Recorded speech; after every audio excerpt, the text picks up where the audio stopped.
إن الحمد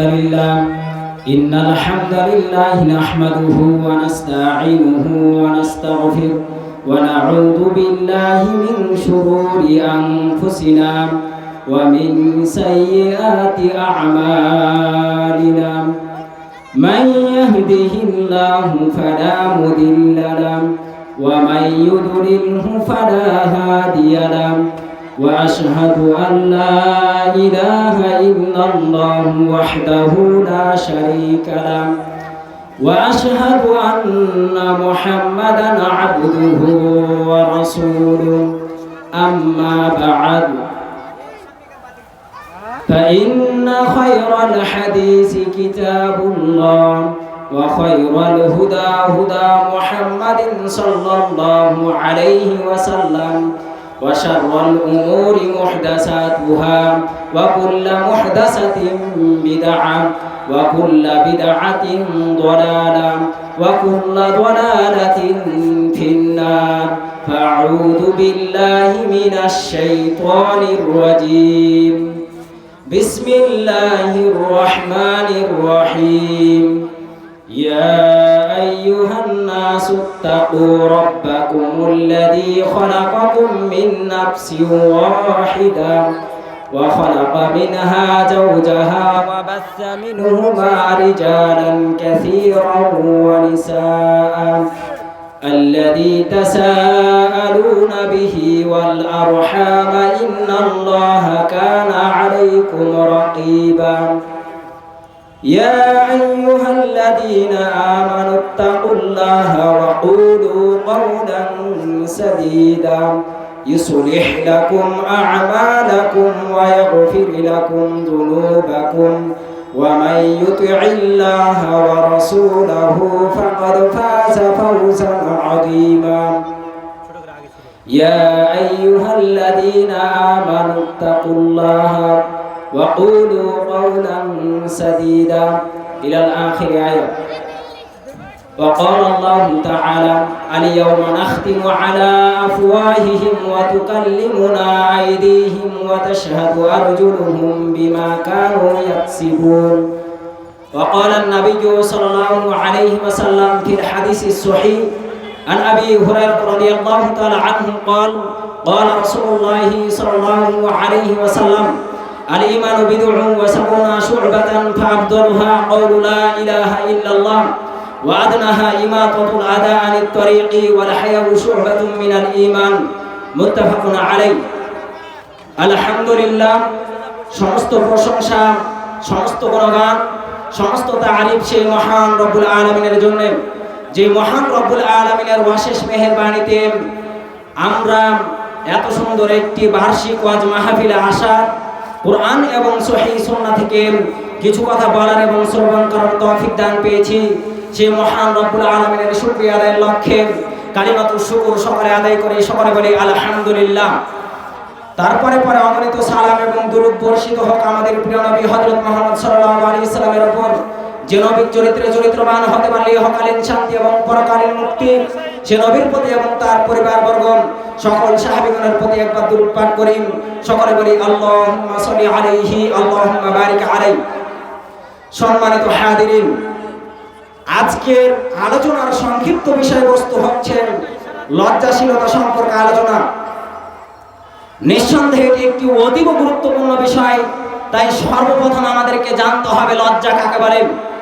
আল হায়াউ এটি হচ্ছে আরবি শব্দ, এর বাংলা শব্দের অর্থ হচ্ছে লজ্জা, লজ্জা শরম করা। পরিভাষায় বলা যায় যে একজন ব্যক্তি যখন, একজন মুসলিম ব্যক্তি যখন অন্যায় অশ্লীল পাপ কাজের মধ্যে জড়িত হওয়ার আগ মুহূর্তে আল্লাহ রাব্বুল আলামিনকে ভয় করেন, এ কথা মনে মনে চিন্তা করেন যে না, আমাকে যদি কেউ না দেখছেন তবু আমাকে আল্লাহ রাব্বুল আলামিন দেখছেন, এই কথা বলেন সে ব্যক্তি সে পাপ কাজ থেকে বিরত থাকবেন, লজ্জাবোধ করবেন, আল্লাহ রাব্বুল আলামিনকে লজ্জাবোধ করবেন। এরই নাম হচ্ছে লজ্জা। লজ্জা হচ্ছে একটি ঈমানের অঙ্গ। এর প্রমাণ দিতে গিয়ে রাসূল সাল্লাল্লাহু আলাইহি সাল্লাম সহিহ বুখারীর এক হাদিসের মধ্যে ঘোষণা দিয়ে তিনি বলছেন, আন আবি হুরায়রা রাদিয়াল্লাহু তাআলা আনহু قال قال رسول الله সাল্লাল্লাহু আলাইহি ওয়াসাল্লাম প্রসিদ্ধ সাহাবী আবু হুরায়রা রাদিয়াল্লাহু আনহু থেকে বর্ণিত, তিনি বলেন যে রাসূল সাল্লাল্লাহু আলাইহি সাল্লাম বলেছেন, আল ঈমানু বিদ'উন ওয়া সাবউনা শুবাতান ফাআফদালুহা ক্বাউলু লা ইলাহা ইল্লাল্লাহ। আল ঈমানু বিদ'উন ওয়া সাবউনা শুবাতান, ঈমানের 70টির অধিক শাখা প্রশাখা রয়েছে। ফাআফদালুহা, এর মধ্য থেকে সব থেকে উপর লেভেলের যেটি শাখা সেটি হচ্ছে ক্বাউলু লা ইলাহা ইল্লাল্লাহ, যে আল্লাহ রাব্বুল আলামিন ছাড়া প্রকৃত কোনো মাবুদ নেই, প্রকৃত কোনো উপাস্য নেই, এ কথার সাক্ষ্য দেওয়া। এখানে একটি কথা আপনাকে মনে রাখতে হবে, সেটি হচ্ছে যে লা ইলাহা, এই কালিমার রুকন হচ্ছে দুটি। প্রথমে আপনাকে নাফি করতে হবে যে লা ইলাহা, নেই কোনো ইলাহা। তারপরে আপনাকে ইসবাত করতে হবে ইল্লাল্লাহ, একমাত্র আল্লাহ রাব্বুল আলামিন ছাড়া, অর্থাৎ লা মা'বুদান বিহাক্কিন ইল্লাল্লাহ, যে আল্লাহ রাব্বুল আলামিন ছাড়া, একমাত্র আল্লাহ রাব্বুল আলামিন ছাড়া প্রকৃত কোনো উপাস্য নেই, প্রকৃত কোনো ইলাহ নেই, এ কথার উপরে আপনাকে সাক্ষ্য দিতে হবে। তারপরে হচ্ছে ওয়াদনাহা ইমাতাতুল আযা আনিত তরিকি, আর ঈমানের সর্বনিম্ন যেটি শাখা সেটি হচ্ছে যে রাস্তা থেকে কষ্টদায়ক বস্তু দূর করা। আপনি রাস্তা দিয়ে চলাফেরা করছেন, এমত অবস্থায় আপনি দেখতে পাচ্ছেন যে রাস্তার মধ্যে একটি ইট কিংবা কাঠের খণ্ড পড়ে রয়েছে, যেটিকে বলা হয় কষ্টদায়ক বস্তু। এখন আপনি রাস্তা থেকে এই কষ্টদায়ক বস্তুটা সরিয়ে দিলেন, এটি হচ্ছে ঈমানের সর্বনিম্ন শাখা। কিন্তু দুঃখজনক হলো সত্য, আজকে আমাদের সমাজে দেখা যায় যে রাস্তার পাশে কষ্টদায়ক বস্তু ফেলে রাখে, এমনকি রাস্তার মধ্যে যে বর্ষার সময় রাস্তার দুই পাশে উঁচা করে রেখে দেয়, এমনকি রাস্তার মাছ দিয়ে পানি বেঁধে থাকে, পানি জমে থাকে। এমতো অবস্থায় লোকদের সেইখান দিয়ে চলাফেরা করতে কষ্ট হয়। কিন্তু এই হাদিসের মধ্যে বলা হলো যে ঈমানের সর্বনিম্ন শাখা হচ্ছেন রাস্তা থেকে কষ্টদায়ক বস্তু দূর করা। আপনি কেমন মুসলমান, রাস্তা থেকে কষ্টদায়ক বস্তু দূর করা বাদ দিয়ে আপনি রাস্তার দুই পাশের মধ্যে উঁচু করে আইল বেঁধে প্রাচীর বেঁধে দিচ্ছেন, অথচ আপনার প্রয়োজন ছিল যে দুই পাশের আইল কেটে দিয়ে রাস্তা থেকে পানিটুকু সরিয়ে দেওয়া, রাস্তা থেকে কষ্টদায়ক বস্তুটাকে দূর করে দেওয়া। কিন্তু আপনি সেই কষ্টদায়ক বস্তু দূর না করেন সেখানে আরো কষ্টদায়ক বস্তুকে জমিয়ে রাখছেন, এটি আমাদের জন্য শোভনীয় নয়। তারপর রাসূল সাল্লাল্লাহু আলাইহি সাল্লাম তিনি বলছেন, ওয়ালা হায়াউ শুবাতুম মিনাল ঈমান, আর লজ্জা হচ্ছে ঈমানের একটি অঙ্গ, লজ্জা হচ্ছে ঈমানের একটি অংশ, লজ্জা হচ্ছে ঈমানের একটি অংশ। শুধু কি তাই, দেখুন লজ্জা হচ্ছে মানুষের যখন লজ্জা শরম থাকবে না, যখন মানুষ বেহিয়া হয়ে যাবে, যখন মানুষের মাঝে আর লজ্জা শরম থাকবে না, তখন সে যা ইচ্ছা তাই করতে পারে। এর প্রমাণ দিতে গিয়ে রাসূল সাল্লাল্লাহু আলাইহি সাল্লাম তিনি বলছেন যে রাসূল সাল্লাল্লাহু আলাইহি সাল্লাম তিনি বলছেন, আন ইবনে মাসউদ রাদিয়াল্লাহু তাআলা আনহু قال قال রাসূলুল্লাহ সাল্লাল্লাহু আলাইহি সাল্লাম, আব্দুল্লাহ ইবনে মাসউদ রাদিয়াল্লাহু আনহু থেকে বর্ণিত তিনি বলেন যে রাসূল সাল্লাল্লাহু আলাইহি সাল্লাম বলেছেন, ইন্না মিম্মা আদরাকান নাস মিন কালামিন নবুওয়াতিল উলাম, পূর্ববর্তী নবীগণ হতে পরবর্তী উম্মতেরা একটি কথা পেয়েছে, সেটি হচ্ছে ইদা লাম তাস্তাহি ফাসনা মা শিতাম, যখন তোমার লজ্জা শরম থাকবে না, যখন তুমি বেহিয়া হয়ে যাবে, যখন তুমি নির্লজ্জ হয়ে যাবে, তখন তোমার যা ইচ্ছা তুমি তাই করতে পারো। দেখুন এখন আমাদেরকে জানতে হবে যে লজ্জা হচ্ছে, লজ্জা কত প্রকার আমরা জানলাম যে লজ্জা কাকে বলে। লজ্জা হচ্ছে তিন প্রকার। প্রথম প্রকার যেটি লজ্জা সেটি হচ্ছে নিজেকে লজ্জাবোধ করা। আমরা কিভাবে নিজেকে লজ্জাবোধ করব, এটি হচ্ছে সব থেকে একটি কঠিন এবং জটিল বিষয়।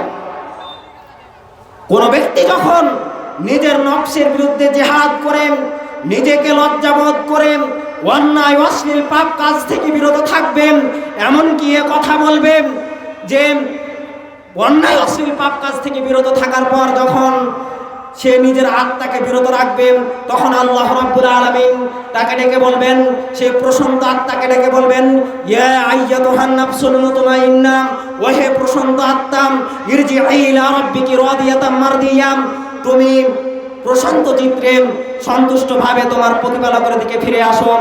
ইরজিই ইলা রাব্বিকি রাদিয়াতাম মারদিয়া ফাদখুলি ফি ইবাদি, এবং আমার রবের ইবাদত করো, ওয়াদখুলি জান্নাতি, এবং আমার জান্নাতের মধ্যে প্রবেশ করুন। সম্মানিত হাজিরিন, তাই এটি হচ্ছে একটি গুরুত্বপূর্ণ এবং কঠিন বিষয়। দেখুন, শুধু তাই নয়, আমরা যখন অন্যায় অশ্লীল পাপ কাজের মধ্যে লিপ্ত থাকছি, গোপনীয় পাপের মধ্যে লিপ্ত থাকছি, তখন আমাদের ভয় হয় না। আমরা এমন পর্যায়ে চলে যাচ্ছি যে আমরা মনে করছি আমি তো চার দেওয়ালের মধ্যে বন্দী রয়েছি, আল্লাহ রাব্বুল আলামিন আমাকে দেখছেন না। আল্লাহ রাব্বুল আলামিন তো আপনাকে দেখছেন, কিন্তু যখন আপনি এমনটা দাবি করে বসবেন যে না আল্লাহ রাব্বুল আলামিন আমাকে দেখছেন না, আপনার ধারণা তো ভুল। কিন্তু জেনে রাখবেন আল্লাহ রাব্বুল আলামিন আপনার সাথে এমন কতগুলি অঙ্গ প্রত্যঙ্গ সেট করে দিয়েছেন যেগুলি সদা সর্বদা আপনার মাঝেই রয়েছে। এমনকি সেই কঠোর কিয়ামতের ভয়াবহতার দিনে আপনার কৃতকর্মের বিরুদ্ধে এগুলি আপনার ব্যাপারে সাক্ষ্য দিবেন। এমনকি আল্লাহ রাব্বুল আলামিন আপনাকে সেই কঠোর কিয়ামতের ভয়াবহতার দিনে অপরাধী প্রমাণ করবেন। দেখুন, আল্লাহ রাব্বুল আলামিন তার পবিত্র কোরআন মাজিদে সূরাতুল ইয়াসিনের 65 নম্বর আয়াতে ঘোষণা দিয়ে আল্লাহ রাব্বুল আলামিন বলছেন, আল ইয়াউমা নাখতিমু আলা আফওয়াহিহিম, আজ আমি এদের মুখে মোহর মেরে দিব, ওয়া তুকাল্লিমুনা আইদিহিম, তাদের হাত আমার সাথে কথা বলবেন, ওয়া তাশহাদু আরজুলুহুম বিমা কানু ইয়াকসিবুন, এবং তাদের পা তাদের কৃতকর্মের বিরুদ্ধে সাক্ষ্য দিবেন। কিন্তু মুসলিম ভাই, তুমি তো মনে করেছিলে যে আল্লাহ রাব্বুল আলামিন আমাকে দেখছেন না, আল্লাহ রাব্বুল আলামিন আমাকে দেখতে পাচ্ছে না, আমি তো অন্যায় অশ্লীল পাপ কাজের মধ্যে জড়িত রয়েছি, আল্লাহ রাব্বুল আলামিন আমাকে দেখছে না। কিন্তু আল্লাহ রাব্বুল আলামিন আপনার সাথেই হাত এবং পাকে রেখে দিয়েছেন যে সেই কঠোর কিয়ামতের ভয়াবহতার দিনে এগুলি আপনার বিরুদ্ধে সাক্ষ্য দিবেন। সেই দিন আল্লাহ রাব্বুল আলামিন আপনাকে অপরাধী প্রমাণ করবেন। তাই সময় থাকতেই নিজেকে পরিবর্তন করতে হবে। শুধু তাই নয়, সূরাতুল ফুসসিলাতের মধ্যে আল্লাহ রাব্বুল আলামিন ঘোষণা দিয়ে তিনি বলছেন, ওয়ায়াউমা ইউহশারু আ'দাউল্লাহি ইলান নার, যেদিন আল্লাহ রাব্বুল আলামিনের শত্রুদেরকে জাহান্নামের অভিমুখে সমবেত করা হবে, ফাহুম ইউজাউন, এবং কি তাদের বিভিন্ন দলে দলে বিভক্ত করে জাহান্নামের অভিমুখে সমবেত করা হবে। হাত্তা ইদা মা জাউহা, অবশেষে যখন তারা জাহান্নামের সন্নিকটে পৌঁছে যাবে, শাহিদা আলাইহিম, তাদের বিরুদ্ধে সাক্ষ্য দিবেন, সামউহুম, তাদের কান, ওয়া আবসারুহুম, তাদের চক্ষু, ওয়া জুলুদুহুম, তাদের ত্বক, বিমা কানু ইয়ামালুন, তাদের কৃতকর্মের বিরুদ্ধে সাক্ষ্য দিবেন। ওয়া ক্বালু লিজুলুদিহিম, তখন তারা তাদের ত্বককে বলবেন, লিমা শাহিদতুম আলাইনা, তোমরা কেন আজকে আমাদের বিরুদ্ধে সাক্ষ্য দিচ্ছ? তখন এই অঙ্গ প্রত্যঙ্গগুলি তাদের জবাবে বলবেন, আনতাকানাল্লাহু, ক্বালু, তারা বলবেন আনতাকানাল্লাহ, আল্লাহ রাব্বুল আলামিন আমাদেরকে আজকে কথা বলার ক্ষমতা দিয়েছেন। আল্লাযী আনতাকা কুল্লা শাইইন, যিনি সমস্ত কিছুকে কথা বলার ক্ষমতা দিয়েছেন। ওয়া হুয়া খালাকাকুম আওয়ালা মাররাতিন, আর তিনি তোমাদেরকে প্রথমবার সৃষ্টি করেছেন। ওয়া ইলাইহি তুরজাউন, এবং তার দিকেই তোমাদেরকে প্রত্যাবর্তন করে আনা হবে, তার দিকেই তোমাদেরকে ফিরে আনা হবে। ওয়ামা কুনতুম তাস্তাতিরুনা, তোমরা কোনো কিছুই গোপন করতে না যে আইয়া শাহাদা আলাইকুম, তোমাদের বিরুদ্ধে সাক্ষ্য দিবে না, সামউকুম, তোমাদের কান, ওয়ালা আবসারুকুম, তোমাদের চক্ষু, ওয়ালা জুলুদুকুম, তোমাদের ত্বক, ওয়ালাকিন যানান্তুম, কিন্তু তোমরা ধারণা করেছিলেন যে আন্নাল্লাহ, নিশ্চয় আল্লাহ রাব্বুল আলামিন, ইয়ালামু কাসীরাম মিম্মা তা'মালুন, তোমরা যা কিছু করো তিনি তার অনেক কিছুই জানেন না। সম্মানিত হাজিরিন, তাহলে দেখুন সেই কঠোর কিয়ামতের ভয়াবহতার দিনে পরিস্থিতি কতটা কঠিন এবং জটিল হবে, নিজের বিবেককে প্রশ্ন করে দেখুন। তাই প্রথম প্রকার যেটি লজ্জা, সেটি হচ্ছে যে আমাদের নিজেকে লজ্জাবোধ করতে হবে। দ্বিতীয় প্রকার যেটি লজ্জা, সেটি হলো যে আল্লাহ রাব্বুল আলামিনকে লজ্জাবোধ করা। আল্লাহ রাব্বুল আলামিনকে কিভাবে লজ্জাবোধ করবেন? দেখুন, রাসূল সাল্লাল্লাহু আলাইহি সাল্লাম 100 হাদিসের মধ্যে বলছেন, বুখারী মুসলিমের হাদিস, যে রাসূল সাল্লাল্লাহু আলাইহি সাল্লাম তিনি বলছেন, সহিহ তারগিবের হাদিস নম্বর 2638, আন আব্দুল্লাহ ইবনে মাসউদ রাদিয়াল্লাহু তাআলা আনহু قال, আব্দুল্লাহ ইবনে মাসউদ রাদিয়াল্লাহু আনহু থেকে বর্ণিত, তিনি বলেন যে রাসূল সাল্লাল্লাহু আলাইহি সাল্লাম বলেছেন, قال রাসূলুল্লাহ সাল্লাল্লাহু আলাইহি সাল্লাম, রাসূল সাল্লাল্লাহু আলাইহি সাল্লাম একবার সাহাবীদেরকে বললেন, ইস্তাহিয়ু মিনাল্লাহি হাক্কাল হায়াই, ইস্তাহিয়ু মিনাল্লাহি হাক্কাল হায়াই, যে তোমরা যথাযথভাবে আল্লাহ রাব্বুল আলামিনকে লজ্জাবোধ করো, তোমরা প্রকৃতপক্ষে আল্লাহ রাব্বুল আলামিনকে লজ্জাবোধ করো। তখন সাহাবীগণ বললেন, বললাম, সাহাবীগণ রাবী তিনি বলছেন, কুলনা, আমরা বললাম, ইয়া নাবিয়াল্লাহি, হে আল্লাহর নবী, ইন্না লা নাস্তাহি, আমরা অবশ্যই অবশ্যই আল্লাহ রাব্বুল আলামিনকে লজ্জাবোধ করি। তখন আলহামদুলিল্লাহ, আলহামদুলিল্লাহ যে সমস্ত প্রশংসা আল্লাহর জন্য। তখন রাসূল সাল্লাল্লাহু আলাইহি সাল্লাম বললেন, ক্বালা রাসূলুল্লাহ রাসূল সাল্লাল্লাহু আলাইহি সাল্লাম তিনি বললেন, লাইসা যালিকা, বিষয়টি আসলে এমন নয়, ওয়ালাকিন্নাল ইস্তিহইয়াউ মিনাল্লাহি হাক্কাল হায়ি, বরং তোমরা প্রকৃতপক্ষে যথাযথভাবে আল্লাহ রাব্বুল আলামিনকে লজ্জাবোধ করো। সেটি হচ্ছে যে আনতাহফাদার রাসা ওয়া মা ওয়া, যে তোমার মাথা এবং তোমার মাথার অভ্যন্তরীণ বিষয় যা কিছু হেফাজত রাখে তুমি সেগুলিকে হেফাজত করবে, যা কিছু স্মরণ রাখে তুমি সেগুলিকে হেফাজত করবে। মাথার সাথে অভ্যন্তরীণ বিষয় হচ্ছে জিহ্বা এবং চোখ। চোখ এমন একটি জিনিস, দেখুন আপনি রাস্তা দিয়ে পথ চলছেন, এমতো অবস্থায় আপনার সামনে একজন সুন্দরী নারী চলে আসলো। এখন আপনার দৃষ্টি যখন হঠাৎ তার দিকে দৃষ্টি পড়ে গেল, তখন আপনি সাথে সাথে দৃষ্টি নত করে নিলেন, কারণ প্রথমবার আপনার জন্য ক্ষমা রয়েছে, দ্বিতীয়বার আপনার জন্য আর ক্ষমা নয়, সেটি হচ্ছে শয়তানের দৃষ্টি। তার মানে এই নয় যে আপনি তার দিকে তাকিয়েই থাকবেন, যে যেহেতু প্রথমবার তার দিকে তাকানো জায়েজ রয়েছে তার মানে আপনি যে তাকিয়ে থাকবেন, আসলে বিষয়টি এমন নয়। আপনি রাস্তা দিয়ে পথ চলছেন, এমতো অবস্থায় আপনার দৃষ্টি তার পড়েই গিয়েছে, এমতো অবস্থায় সাথে সাথে আপনাকে দৃষ্টি নিচু করে নিতে হবে, পরবর্তীতে আর তার দিকে তাকানো যাবে না। যদি পরবর্তীতে আপনি তার দিকে তাকান তাহলে সেটা আপনার দৃষ্টি নয়, সেটা হচ্ছে শয়তানের দৃষ্টি। শুধু কি তাই, যার চোখ নেই আপনি তাকে জিজ্ঞাসাবাদ করুন এই চোখের মর্ম কতটুকু। আল্লাহ রাব্বুল আলামিন আপনাকে এই নিয়ামত দিয়েছেন ভালো কিছু উপভোগ করার জন্য, ভালো কিছু পড়াশোনা করার জন্য, আল্লাহ রাব্বুল আলামিনের নিদর্শনগুলি উপভোগ করার জন্য, কিন্তু আপনি অন্যায় অশ্লীল পাপ কাজের মধ্যে জড়িত থাকছেন। এই চোখের যখনই আপনি হেফাজত করতে পারবেন তখনই আপনি প্রকৃতপক্ষে আল্লাহ রাব্বুল আলামিনকে লজ্জাবোধ করতে পারবেন, নচেত আপনার পক্ষে কখনোই সম্ভব নয় আল্লাহ রাব্বুল আলামিনকে লজ্জাবোধ করা। তারপরে দেখুন এই মাথার সাথে আরো যেটি সংশ্লিষ্ট বিষয় সেটি হচ্ছে জিহ্বা। জিহ্বা দিয়ে আমরা প্রতিনিয়ত অন্যের গীবত করি, অন্যের সমালোচনা করি, সামনে পিছনে নিন্দা রটাতে থাকি। এমনকি আমাদের সমাজে এক শ্রেণীর মানুষ রয়েছে যাদের দৈনিক রুটিন হচ্ছে যে তারা মানুষের গীবত করেন। তারা যদি মানুষের গীবত না করে, মানুষের সমালোচনা না করে, তাহলে তাদের পেটের ভাত হজম হয় না। এমনকি দোকানের মধ্যে বসে যখন ৩-৪ জন মানুষ একসাথে বসে থাকেন তখন তারা অন্যের সমালোচনায় লিপ্ত হয়ে যায়। এটি থেকে আপনাকে সাবধান থাকতে হবে। দেখুন পরিস্থিতি কতটা কঠিন এবং জটিল হবে সেই কঠোর কিয়ামতের ভয়াবহতার দিনে। জান্নাতীরা যখন জান্নাতে চলে যাবে, জাহান্নামীরা যখন জাহান্নামে চলে যাবে, তখন উভয়ের মাঝে কথোপকথন হবে। জান্নাতীরা জাহান্নামীদেরকে উদ্দেশ্য করে বলবেন, মা সালাকাকুম ফি সাকার, কিসে তোমাদেরকে সাকার নামক জাহান্নামে নিক্ষেপ করলো, কিসে তোমাদেরকে সাকার নামক জাহান্নামে নিয়ে গেল। তখন তারা বলবে যে আমরা সালাত আদায়কারীদের মধ্যে শামিল ছিলাম না, আমরা সালাত আদায় করতাম না এবং আমরা মিসকিনদেরকে খাবার দিতাম না, আমরা মিসকিনদেরকে খাবার দিতে উৎসাহিত করতাম না, এমনকি আমরা সমালোচনাকারীদের সাথে সমালোচনা করতাম। তাই দেখুন যখন আপনি গীবত করবেন, অন্যের সমালোচনা করবেন, এই বিষয়টি আমাদের বেশিরভাগ লক্ষ্য করা যায় মহিলাদের মাঝে, এমনকি পুরুষদের মাঝে। এই বিষয়গুলো থেকে আমাদেরকে সাবধান থাকতে হবে। যখনই আপনি এই জিহ্বার হেফাজত করতে পারবেন তখনই আপনি আল্লাহ রাব্বুল আলামিনকে প্রকৃতপক্ষে লজ্জাবোধ করতে পারবেন, নচেত আপনার পক্ষে কখনোই সম্ভব নয় আল্লাহ রাব্বুল আলামিনকে লজ্জাবোধ করা। সম্মানিত হাজিরিন, তারপরের অংশে দেখুন রাসূল সাল্লাল্লাহু আলাইহি সাল্লাম তারপরের অংশে বলছেন, ওয়া তাহফাদাল বাতানা ওয়া মা হাওয়া, যে তুমি তোমার পেটকে এবং তোমার পেটের অভ্যন্তরীণ বিষয়কে তুমি হেফাজত করবে। পেটের অভ্যন্তরীণ বিষয়ের সাথে সংশ্লিষ্ট বিষয় হচ্ছে যে লজ্জা স্থান।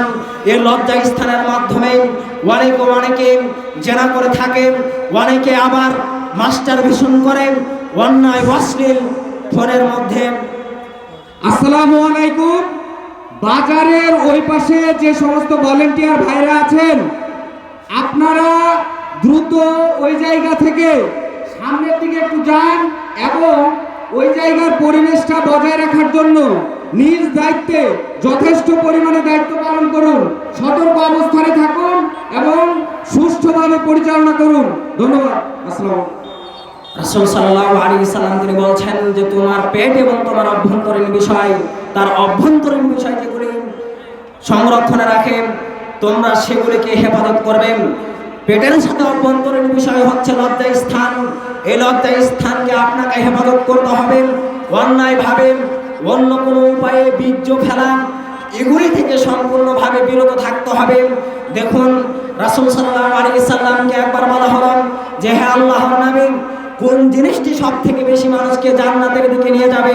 তখন তিনি বললেন তাকওয়াল্লাহ, আল্লাহর ভয়, ওয়া হুসনুল খুলুক এবং উত্তম চরিত্র। তারপরে বলা হলো যে হে আল্লাহর নবী, এমন কোন জিনিস রয়েছে যেই জিনিসগুলি মানুষকে সব থেকে বেশি জাহান্নামের দিকে নিয়ে যাবে? তখন তিনি বললেন যে আল ফামু আল ফারজু, মুখমণ্ডল এবং লজ্জা স্থান। দেখুন যখন আপনি আল্লাহ রাব্বুল আলামিন আপনাকে যে সীমারেখা দিয়েছেন, অর্থাৎ আপনার স্ত্রী ব্যতীত আপনি অন্য কোনো উপায়ে আর আপনার লজ্জা স্থানকে ব্যবহার করতে পারবেন না, যে যখন আপনি এমনটা মেনে চলবেন তখনই আপনার মধ্যে সম্ভব হবে যে আল্লাহ রাব্বুল আলামিনকে প্রকৃতপক্ষে লজ্জাবোধ করা। নচেত আপনার পক্ষে কখনোই সম্ভব নয় যে আপনি আল্লাহ রাব্বুল আলামিনকে প্রকৃতপক্ষে লজ্জাবোধ করবেন। শুধু তাই নয়, তারপরের অংশে আল্লাহর রাসূল সাল্লাল্লাহু আলাইহি সাল্লাম তিনি বলছেন ওয়ালা তাযকুরাল মাউত ওয়াল বিলাম, যে তুমি মৃত্যুকে এবং পরীক্ষাগুলিকে স্মরণ করবে। আল্লাহ রাব্বুল আলামিনের পক্ষ থেকে যে সমস্ত পরীক্ষা আসে সেগুলিকে আপনাকে স্মরণ করতে হবে। সেই পরীক্ষা আসার মাধ্যমে আপনাকে ভেবে নিতে হবে যে আমার ভাগ্যে এটা লেখা রয়েছে, আমার সাথে এটা ঘটবে, আমাকে এটা মেনে নিতে হবে। আপনি এর প্রতি অসন্তুষ্ট প্রকাশ করবেন, এমনটা করলে চলবে না। যখন আপনি এই বিষয়গুলি পালন করতে পারবেন তখনই আপনি আল্লাহ রাব্বুল আলামিনকে প্রকৃতপক্ষে লজ্জাবোধ করতে পারবেন। নচেত আপনার পক্ষে কখনোই সম্ভব নয় আল্লাহ রাব্বুল আলামিনকে প্রকৃতপক্ষে লজ্জাবোধ করা। শুধু তাই নয়, তারপরের অংশে যে আল্লাহর নবী তিনি বলছেন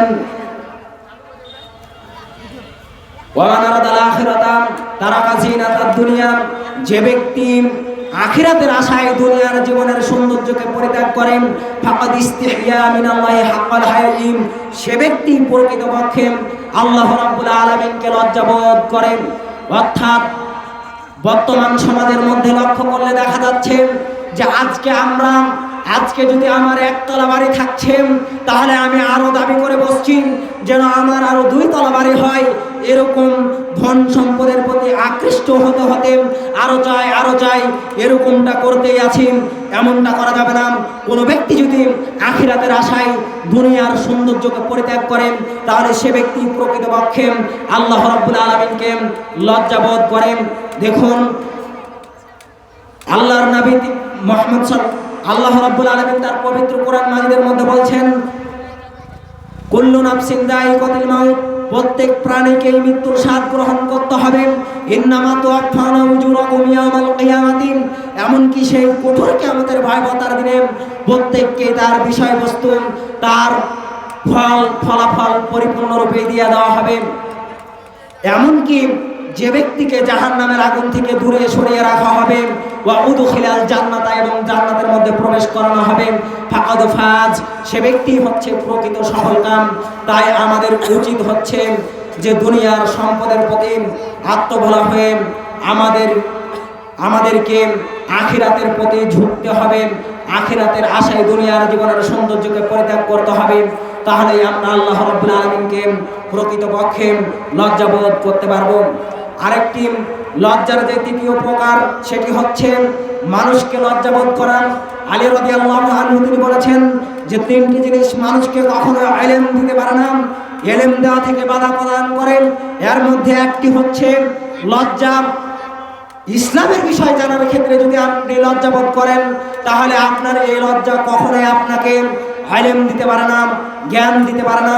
দেখুন বুখারী মুসলিমের হাদিস যে রাসূল সাল্লাল্লাহু আলাইহি সাল্লাম তিনি বলছেন একবার উম্মুল মুমিনিন উম্মে সালামা রাদিয়াল্লাহু আনহা তিনি বললেন যে একদিন আনাসের মা উম্মে সুলাইম বলল ইয়া রাসূলুল্লাহ, আল্লাহ রাব্বুল আলামিন হক কথা বলতে লজ্জাবোধ করেন না, অতএব আমি আজকে লজ্জাবোধ করব না। তখন তিনি বললেন যে হ্যাঁ আল্লাহর নবী, মেয়েদেরও কি স্বপ্নদোষ হয়? মেয়েদেরও কি পুরুষদের ন্যায় স্বপ্নদোষ হয় এবং বীর্যপাত হয়? তখন রাসূল সাল্লাল্লাহু আলাইহি সাল্লাম বললেন যে আরে হ্যাঁ, এমনটা যদি না হয় তাহলে তাদের সন্তানরা তাদের সাদৃশ্য হয় কেমন করে? অর্থাৎ পুরুষেরা যখন ঘুমায়, ঘুমানোর পরে যখন দেখে যে তাদের বীর্যপাত ঘটেছে, অর্থাৎ স্বপ্নদোষ হয়, ঠিক একই রকমভাবে মহিলাদেরও স্বপ্নদোষ হয়। তাই এখান থেকে বলা হচ্ছে যে তৃতীয় প্রকার যেটি লজ্জার বিষয় সেটি বলা হলো যে মানুষকে লজ্জাবোধ করা।